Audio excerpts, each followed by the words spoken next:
Welcome to Soccer Gaming and welcome back to a brand new dynasty. And if you know me, you know I rebuild the Kansas Jayhawks every year. This year is exactly the same. The only difference is that I'm going to actually be using Lance Leipold and actually rebuilding them with the head coach they have now. But that's going to be basically the big difference, is that we are going to be rebuilding with Lance Leipold, the actual Kansas head coach. I love that they're actually in the game now, and it makes it so where not everything is a created coach. And so I felt like, hey, let's just continue that. Let's keep doing that and keep the Lance Leipold rebuild going for Kansas.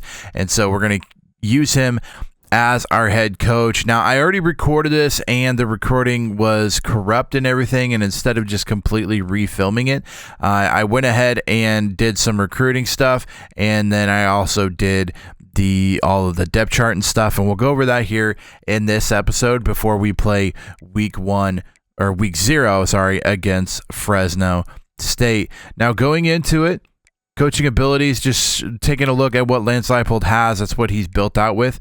Not really going to go in detail of what all is in here, I guess. The big thing is this program builder that he has is pretty cool. We'll see what that kind of does for us there as we go throughout the rebuild. Our offensive coordinator is Jim Zebrowski. He's our B prestige and a B- by DK McDonald. So very, very helpful on offense and defense there. Keeping the head coach the same. Let's take a look at the depth chart and see who Kansas has this year and see who we're going to have in the future. Jalen Daniels in his senior season, hoping that he has a great year, something that I feel like with all the injuries and stuff, he really deserves to have a good, long, full season. Hopefully he's able to do that for us this year. Halfback, LaShawn Williams takes over the senior running back for there, and then Daniel Highshaw back again for his senior season. He was kind of the backup to Devin Neal last year, and I mean, he played well in certain games, but he also had a couple injuries that kind of pushed him back a little bit. So we have him in at our backup, and honestly, which is good, because this game, you can't just ride one back all season long, and having two great running backs is going to be definitely beneficial for us at Kansas. Going over the wide receivers, Emmanuel Henderson, I believe he's a transfer. I don't think he was in the game last year, and I don't think he was on the roster last year. Wentz is our number 2, and then I actually put a freshman in, Bryson Hayes from Wichita, Kansas. I think he could be beneficial. The 95 speed, the 95 acceleration. I think he could be a very good slot wide receiver, and the elusive route runner makes me very, very excited of what he can do and hopefully do throughout his whole career here at Kansas. Tight end, Hanika is going to be our starting tight end. Grown is going to be our backup with Dagar in our third. The biggest thing here is knowing that we're just kind of using the tight ends for blockers this year with our running backs. They are physical route runner and vertical threat, but the biggest thing I want out of them is just to be able to block, because I don't feel like the tight ends this year are going to be like a Travis Kelce-esque type of tight end. So I don't necessarily want to build them in a way that they're going to be a big part of the offense. Yeah, we're going to throw it to them, but they're not going to be a big part of our offense. However, you'll find out in a little bit, we do have a big time recruit possible at tight end that I think if we can get him signed, he will be kind of the cornerstone of the offense at tight end. Left tackle wise, Clemens gets to start as a sophomore. Left guard is going to actually be Baines, the right guard, his senior season, hoping he has a great season as well. And then the number 1 guy on the offensive line, Bryce Foster, the center. Hopefully he continues to grow and has a great season for us as well. Definitely I would say top third round pick, probably, Bryce Foster. I don't know how he actually is in mock drafts or whatever, but he's definitely one of the best offensive linemen to come out of Kansas in recent years. Then we go over to the right guard, which is actually a left guard. And I don't know how to say his name, so I'm not even going to try, but he's from Hawaii. And the right tackle is another senior in Enrique Cruz.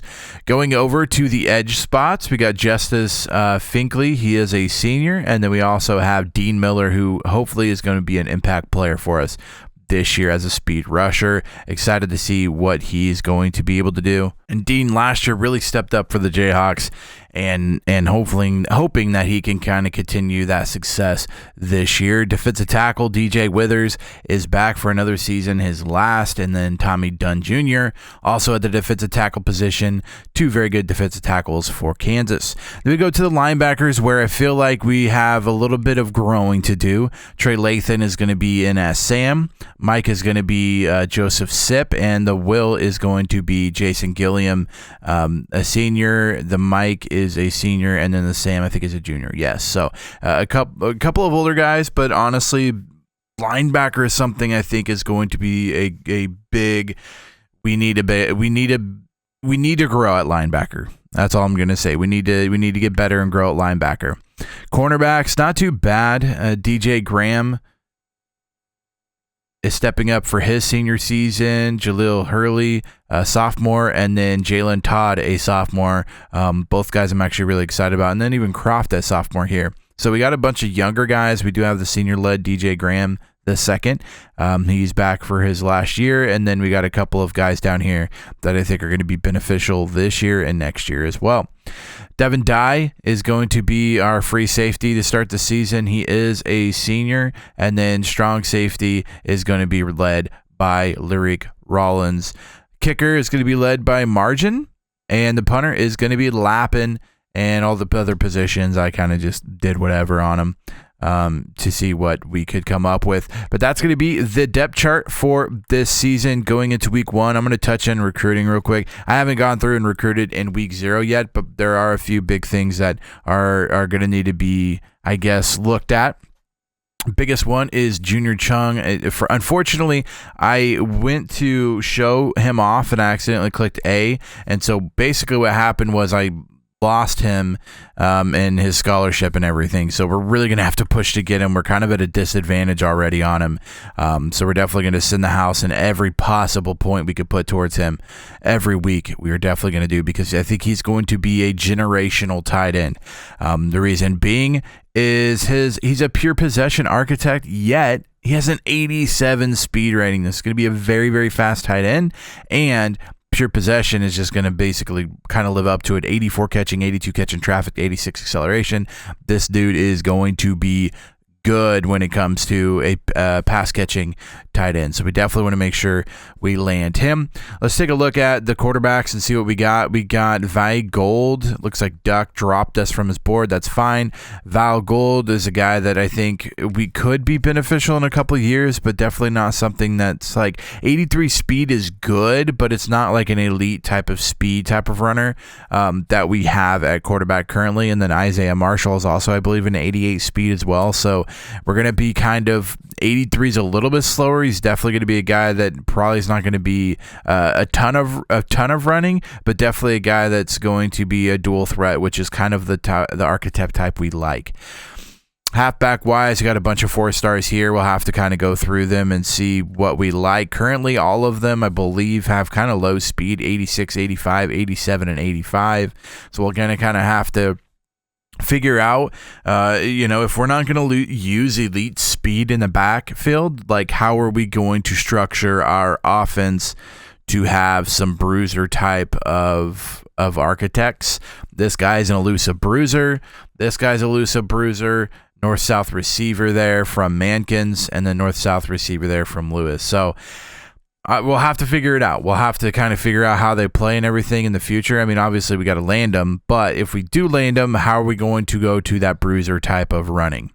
Then we go over to wide receiver, where, again, slow wide receivers, so not really anything like, we don't have 95-plus speed wide receivers. However, on our depth chart right now, we do have those types of receivers, and that, I think, would benefit with these route runners. All of these have some sort of archetype where route runner, so elusive route runner, route running artist, physical route runner, and physical route runner. So I'm wanting to kind of fill in the wide receivers. What I want is basically 1 or 2 speed guys, and the rest are really good at running routes. If that is the case, then I think we're going to stand a really good chance at having a good wide receiver core for the future. Again, Junior Chung is going to be our number 1 guy we go after at tight end. Major Landman is a guy that I feel like we're just going to offer a scholarship and see how it rides. If nobody else offers a scholarship, then cool. He's going to be be good on our team, but not something that we're going to spend a bunch of time and effort on.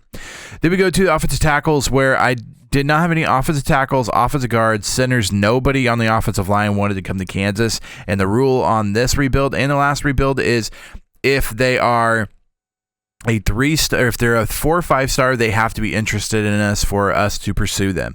If they are a 3-star below, we can pursue them even if they're not interested in us. So I went through and found a couple 3 stars or some 3 stars that I thought would benefit us, and I went ahead and started recruiting them. Now, again, if they're not a 4-star, 5-star with interest in us, they're not on this board. So if they're a 4-star, but they're not interested in us at the beginning of the season, they will never be on the board. They will never sign with Kansas. However, any 3-star below is free game for anybody and free game for us to go after. So that's why I have a bunch of 3 stars in here at offensive tackle, guard, center, all 3 stars, is because there was no 4 or 5 stars interested in us. So we went ahead and went after 3 stars. Now, edge. Got a couple of edges that I think could be beneficial to us. I'm not necessarily going to full send on all of them because, again, these are 4 stars. Look at like Oregon, USC. Like, we're not going to probably be able to contend with those. LSU. This one we might be able to because LSU's kind of, I guess, OU's in there. This one, OU's in there as well. This one would probably be the best chance. Tennessee would probably. Tennessee, Clemson, Georgia, I guess, is in there, but they don't even look like they're going after him. So Tennessee right now would be the only person right now that I think could take this guy from us. So we're going to try to get a couple of good edges, good defensive tackles. We got a couple 4 stars. We got 3 4 stars there that they all seem pretty interested in us. Outside linebacker, we had a couple here that I thought could be beneficial to us, and then another 3-star that we added down there. No Mikes were interested in us. We had to go after 3 stars. No cornerbacks, free safeties, or strong safeties interested in us. And then we got a kicker that we had to add because we need a kicker and a punter for next year. So that's the recruiting board so far. Going to be dropping a few after we go through and actually recruit these guys, but again, I'm going to do that in kind of the downtime. You'll never even really see that until something crucial happens in the recruiting. But I wanted to show you guys kind of what we're going after for this year. Mostly, we're going to try to fill in the bulk of the roster and in the offense. And a lot of these guys are offense. We got some defensive linemen as well. But as far as our linebackers go, unfortunately, our linebackers, corners, safeties, free safeties, not a ton of options for us currently. So we're going to have to maybe address that in the transfer portal, but we won't really know that until the end of the season. But that's going to be it for this video. It's a short one, I know, but I wanted to kind of go over what happened and how we're going to continue this Kansas rebuild under Coach Lance Leipold. If you guys enjoyed this video, make sure you give it a big thumbs up. Also, feel free to hit the red subscribe button so you don't miss out on the yearly Kansas Jayhawk Dynasty Rebuild. Until next time, Slacker out.